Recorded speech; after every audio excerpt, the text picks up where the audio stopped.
Sa panahon na mayroong napakagulo sa huling panahon, mga digmaan, madugong digmaan, at doon na palilitawin ni Allah subhanahu wa ta'ala si Masih Dajjal bilang dakila at malaking fitna sa umman na ito. Si Masih Dajjal. Si Masih Dajjal, mga kaibigan, mga kapatid, at itinagdan ni Allah subhanahu wa ta'ala na siya ang unang major sign ng paggunaw ng mundo. At sa panahon na ito, puro fitna, digmaan, madugong digmaan, magulo, away. Subhanallah.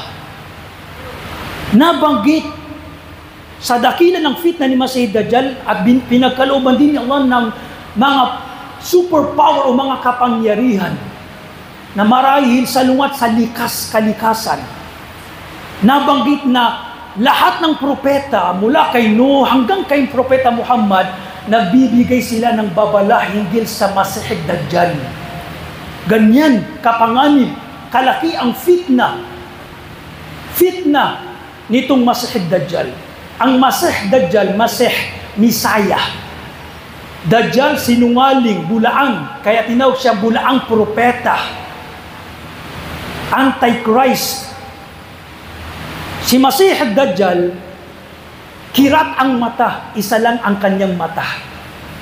Isa lang ang kanyang mata. May kapansanan ang isa niyang mata, kaya mayroon lang isang mata. Nakasulat sa kanyang noo ang salitang kufr o kafir at mababasa lahat ng mga mu'min. Mababasa na lahat ng mga mu'min itong nakasulat na kufr o kafir sa kanyang noo. Siya, nabanggit rin na siya ay baog, may kapansanan sa paglakad, ibig sabihin piki. Itong Masih Dajjal, sa kanyang unang paglitaw, mag-aangkin na siya ay propeta. Mag-aangkin.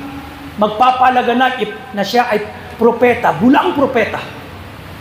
Pagkaraan kapag mayroon na siyang mga tagasunod, mag-aangkin siya na ang Panginoon. Subhanallah. Ganito katindi ang fitna. Ang Rasulullah sallallahu alaihi wasallam, maaring na isa sa ulo nating lahat bago tayo magtaslim, ano yung dua? Inutusan tayo ng Rasulullah na magparami ng pagpapakupkup kay Masih Dajjal. Allahumma inni a'udzubika min adhabi jahannam wa min adhabil qabr wa min fitnatil mahya wal mamat wa min fitnatil Masih Dajjal. Ya Allah, nagpapakupkup kami sa iyo mula sa fitna ni Masih Dajjal. Wajib usul na yan na binibigkas bago magtaslim. Ganyan katindi. Kaya nga binabasa natin ng Suratul Kahf every Friday. Isa sa kabutihan nito, maliligtas ka sa fitna ni Masih Dajjal. At marami pang mga nabanggit na hadith. Bilang payo ng Rasulullah na magpakupkup. Sabi ng Rasulullah, higit kong pinangangambang, kinatatakutan sa inyo ang pagdating ni Masih Dajjal. Alam niyo kung gano'n siya katindi, subhanallah. Itong binigay ni nakapangyarihan, bakit marami ang susunod sa kanya na mga hindi mananampalataya at yung mga mahihina ang iman, mga juhal, mga mangmang ay susunod, tatalima kay Masih Dajjal. Una, kaya niyang paulanin ang langit. Kaya niyang paulanin ang langit. Patubuin ang lupa ng isang kahoy o halaman o palabasin mula sa lupa ang mga treasure, kayamanan. Sobrang taggutom sa huling panahon at meron siyang mga maraming pagkain. Kaya niya rin magpakita ng paraiso at impyerno. Subhanallah. Kapag meron siyang dinadawaan, kinakausap, pag hindi maniniwala, gusto mong ipakita ko sa ang paraiso at impyerno. Subhanallah. Fitna, pagsubok. Pero sabi ng Rasulullah, kapag nagpakita si Masih Dajjal ng paraiso at impyerno, at inutusan kayong pumasok, pumili ng isa, pumasok kayo sa impyerno. Dahil yung impyerno na yun ay paraiso. Kabaliktaran. Kabaliktaran, sabi ng Rasulullah. At panguli, kaya niyang bumuhay ng patay. Subhanallah. Kaya niyang bumuhay ng patay. Paano hindi maniniwala? mayroong isang tagpo na kakausapin Masih Dajjal. Napaka mapangyarihan ni Masih Dajjal. Hindi maniniwala. Sabi niya, yung magulang mo, nasaan? Sabi niya, pumanaw na. Gusto mo bang buhayin ko sa iyo? Buhayin ko para sa iyo ang iyong ina?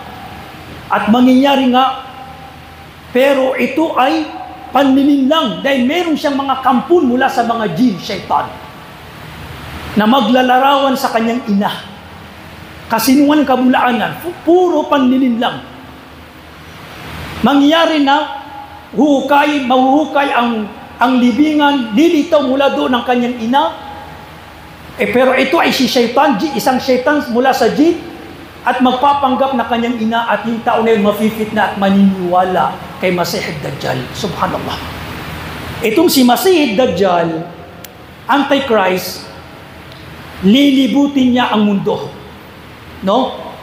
Magmumula siya sa Eastern land, Khurasan, o di kaya nabanggit na Asfahan, itong Iran. At mula daw sa Asfahan, Iran, 70,000 na mga Hudyo ang susunod kay Masih Dajjal. Kaya huwag kayong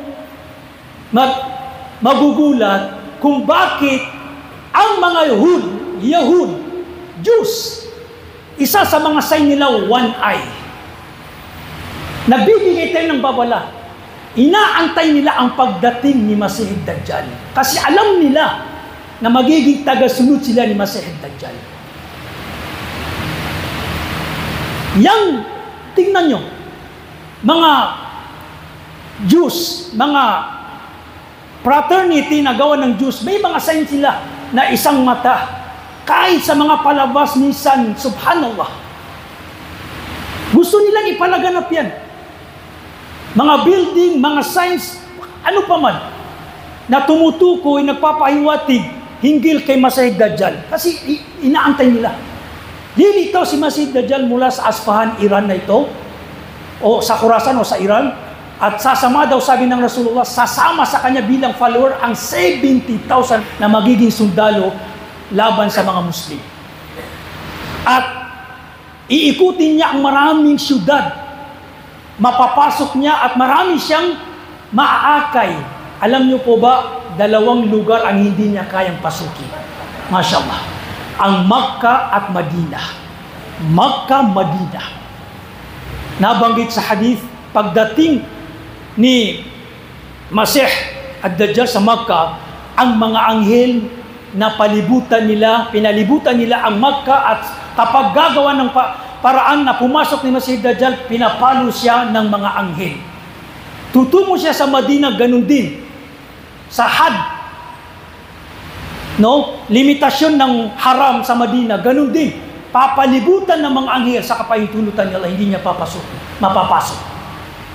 Tatano siya sa mataas na lugar, makikita niya yung masjid na napakaputi.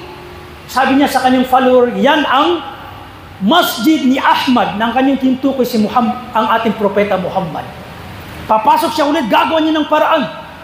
Hindi na naman niya, papaluin na naman siya, hanggang sa nabanggit na ang kaya lang niya ipasok ang isang paa, pagkaraan may lalabas niya, at mula sa paglabas ng kanyang paa, ay lalabas ang lahat ng mga munafik sa loob ng Madina.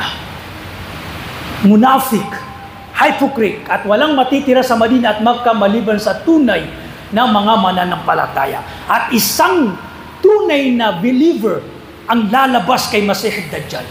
Tunay na believer, mu'min. Nabanggit na isang binatilyo. Maglalakas loob na kausapin si Masih Dajjal. Pinunta niya si Masih Dajjal, sabi niya, Ashhadu annaka Masih Dajjal.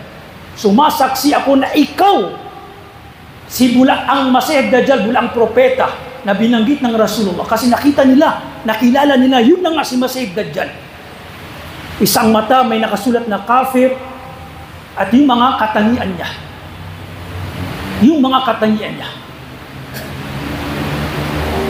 Ngayon, sa time na yon, na hindi niya kayang pasukin ng Makkah at Madina, nag-aasik na ng lagim si Masih Dajjal sa iba't ibang lugar. Ang huli niyang pupuntahan ay ang Sham. Ang Sham ay ang Damascus, Jordan, Palestine, at Lebanon.